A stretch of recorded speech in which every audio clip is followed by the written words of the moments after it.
mission station on Space to Ground. Welcome to Space to Ground. I'm Dan Hewitt. It was another science-filled week aboard the orbiting laboratory. International Space Station crew members set up the Fluidics experiment. Fluidics is a fluid mechanics experiment with two main objectives: perform a slosh study to investigate how fluids move in microgravity during satellite maneuvers, and a wave turbulence study that isolates surface tension from gravity when looking at restoring forces.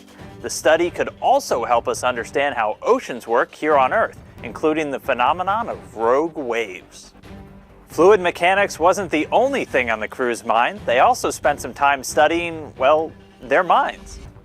Expedition 55 flight engineers Scott Tingle and Norishige Kanai set up hardware for the Neuromapping experiment, performing the tests both strapped in and floating free. The Neuromapping investigation uses brain scans to assess any changes in structure or function of the brain that occur after spending months on the space station. The investigation measures just how long it takes for the brain and body to recover from possible changes. Previous research and personal accounts from astronauts suggest movement control and cognition can be affected while in microgravity. This week's question comes from student Cooper Del Fosse of Sunrise Elementary in Sturgeon Bay, Wisconsin. He wants to know if you can see the Great Wall of China from space.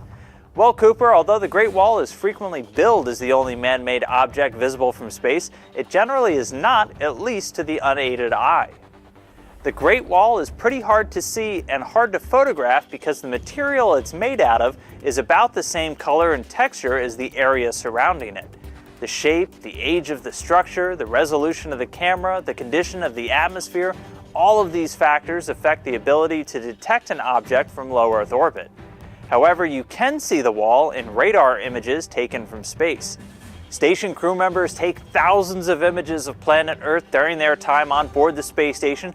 Head on over to eol.nasa.gov to check out the gateway to all astronaut photography.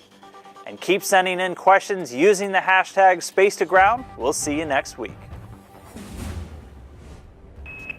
Subscribe for more space.